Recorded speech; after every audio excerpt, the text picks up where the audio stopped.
It would, I think, be very presumptuous of me to talk about creativity to you,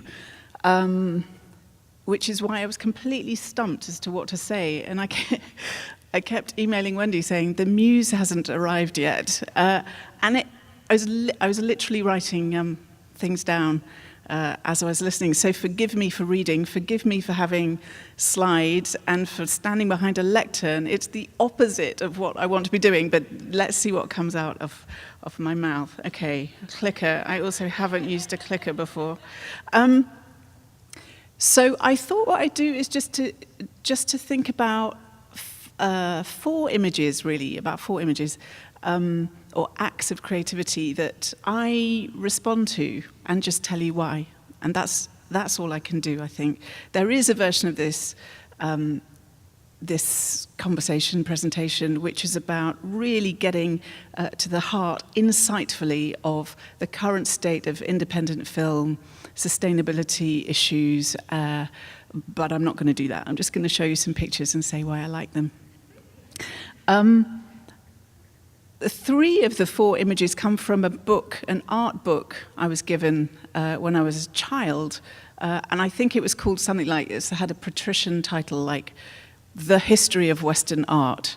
No concept that it might just be a history of Western art, although it wasn't totally okay just to be talking about Western art. But anyway, these images stayed with me. They stayed with me for the last 40 years, and they become increasingly resonant given the work that I'm now doing, which is to run the documentary film program at Sundance Institute. So, you know, a home of independent film and voice and creativity. So let's have a go with this clicker. Yes. So the first image from this book is a photograph. The other thing I should say is the joy of being alive in 2016 is that although this book is in storage in London, I can call up any image I want to as I wake up this morning and think, crikey, what am I going to talk about? I can call up these images from my head, through my fingers, and pull them from the internet, and so we can all see them. It still kind of blows my mind, and so does air travel. What I can't do is center them in a keynote presentation, so forgive me, but you can look at the proper ones later. So this image comes from the Cave of the Hands, which is in Argentina.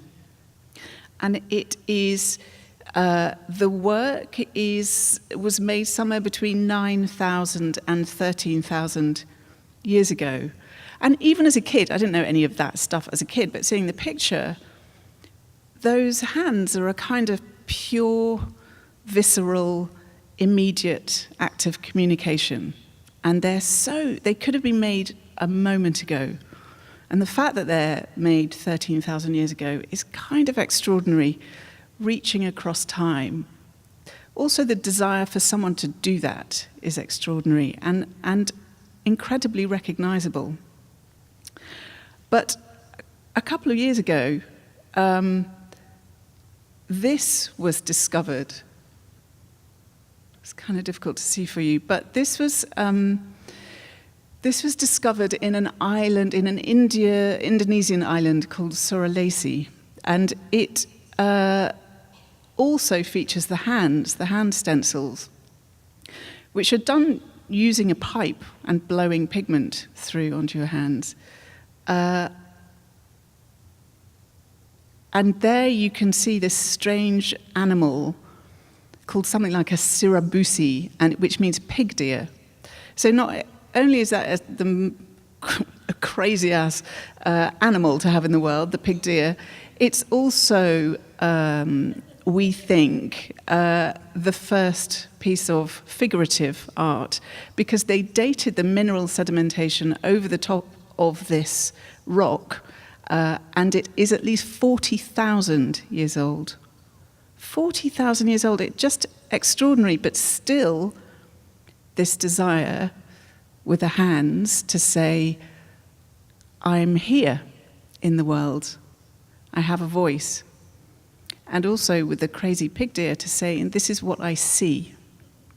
There's a representation of reality and presence and subjectivity that I think is extraordinary, and it speaks to one of the things that I believe about the role of the artist in society, which is the artist is there to notice things and make meaning.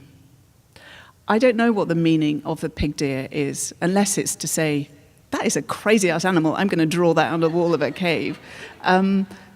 But so there was meaning for the artist who made it, and there was a meaning for the people who received it. And we can project our own meaning onto it.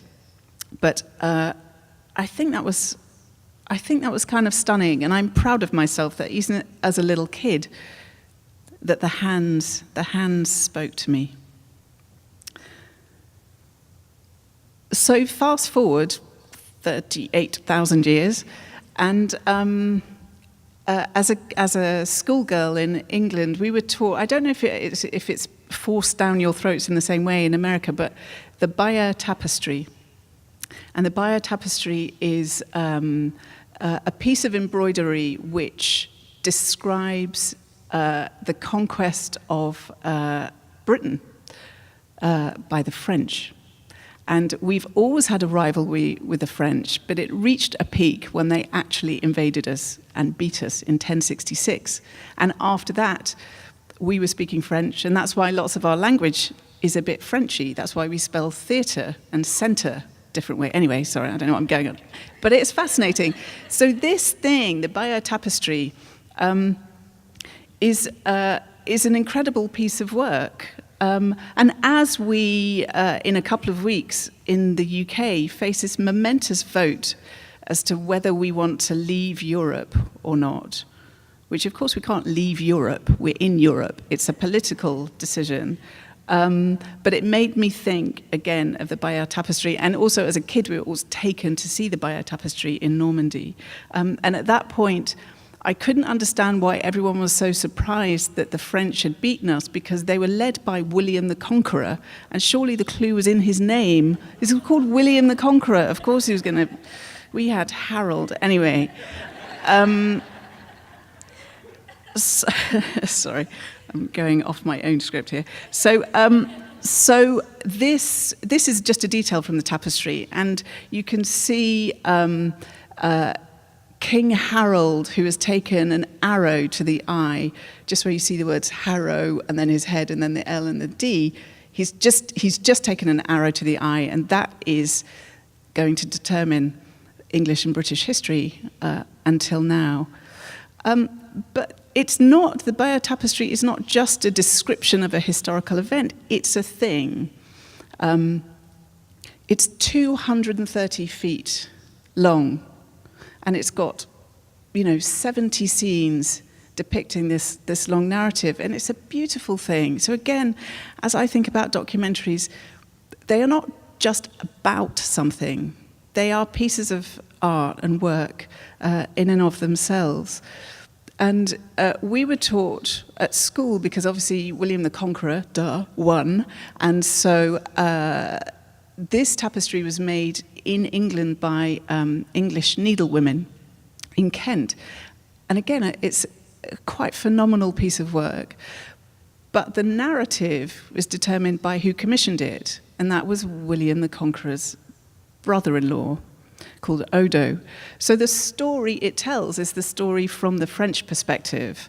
And the power of that, and the fact that it's lasted 1,000 years, and it's telling this story, shows a couple of things. It shows the enduring power of a narrative in a piece of artwork.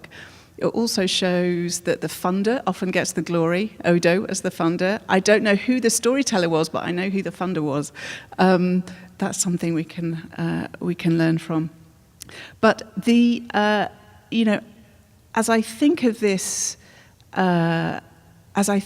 thing 10 centuries later, we're 5,000 miles away, but we too are engaged in a similarly significant, the construction of a similarly significant piece of cultural fabric. And that's the narrative tapestry that depicts the story of us, all the stories we're telling, the films we're making, the books we're writing, the music we're writing, is about who we are now and what kind of enduring value might that have, what our own narrative tapestry might look like, and whether it has any cultural value is kind of dependent on who contributes to it, who contributes to its construction, whether their little piece is truthful, expertly rendered, and when put together with all the other little pieces, creates a picture that somehow contains the creative distillation of who we are now. And the power that comes with that commission also brings with it a responsibility to make sure that we are picking the right artists to construct this tapestry. Together, we are picking the right artists and giving those artists voice. And there's a lot of talk around about to such a degree that it's almost becoming meaningless now, but the power of story. And I just kind of want to replace that with the power of the storyteller. It's not just the story, it's who's telling it and how they are telling it and why they are telling that story and what they bring to it. So the third of my images is the Demoiselles d'Avignon by Picasso. The content it's women. Women have been depicted in art for hundreds and hundreds and hundreds of years. So it's not what is being depicted, it's how Picasso has decided to depict these women. And this painting, which was done in 1907, I think, is seen as ushering in one of the most revolutionary art movements because it broke all the rules. And it decided to get away with to get away from the single perspective, and in fact replaced it with multiple perspectives. There's this sense that art should not just imitate the world, but should be an act of creation in itself, and try and represent reality not just as it's seen, but as it's felt, is something that I also think about in our work in nonfiction filmmaking. The representation of reality, and how by not just looking but really seeing, and not just hearing but not just listening but really hearing what is going on, we can somehow convey our world to ourselves and to people who might come after us. So this revolution in seeing the world differently and expressing it differently is incredibly important, and it leads me to my next image, also about the role of the artist as someone who can see things differently and take a slightly different place in the world. Ainsley Hunter, I think her name is, last month. She's 6 years old, and it's Princess Day at school, at the Holly Springs School of Dance. And she went to Princess Day and she dressed up, but she didn't dress up as a princess. She dressed as a hot dog. And she went as a hot dog because that was the costume in which she felt most comfortable and most special. And her dance teacher tweeted a picture of Ainsley, and it went viral immediately. And she became #HotDogPrincess. So when I saw this, it is kind of low-value informational calories for sure, but it was also incredibly touching. And I think one of the reasons it went viral was because we were all projecting our own experiences of being the hot dog at the princess party. But normally that didn't go so well. You didn't become an internet sensation and a meme and go viral. You got bullied by the big girls behind the bike sheds afterwards. But we also loved it, I think, because it kind of had a happy ending, and she owned it. She was so happy. There was no sense of, oh God, I'm dressed as a hot dog and everyone else is a princess. She owned that space. I love Hot Dog Princess so much. I'm going to get over it soon. But this is how I think of the power of artists. I also love the fact I'm about to conflate Hot Dog Princess with James Baldwin and Richard Rorty. James Baldwin talked about the role of artists in society as the society's constantly having to battle with the incorrigible disturber of the peace, the artist. Ainsley disturbed a little bit of the peace in that room, but she probably more embodied the philosopher Richard Rorty, who said, a talent for speaking differently rather than arguing well is the chief instrument of cultural change.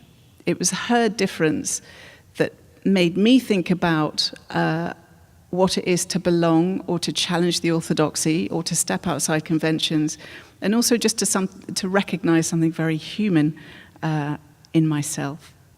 So there we have it, 4 acts of creativity that kind of sum up the artist for me: a person who asserts their presence in the world, who notices things and makes meaning; a storyteller who can inscribe a narrative of a time that will define that time for 1,000 years; a person who can see the world differently and through creative expression forever change the way that we see it too; and a person who can challenge the orthodoxy, step outside the conventions, and teach us all what it is to be human.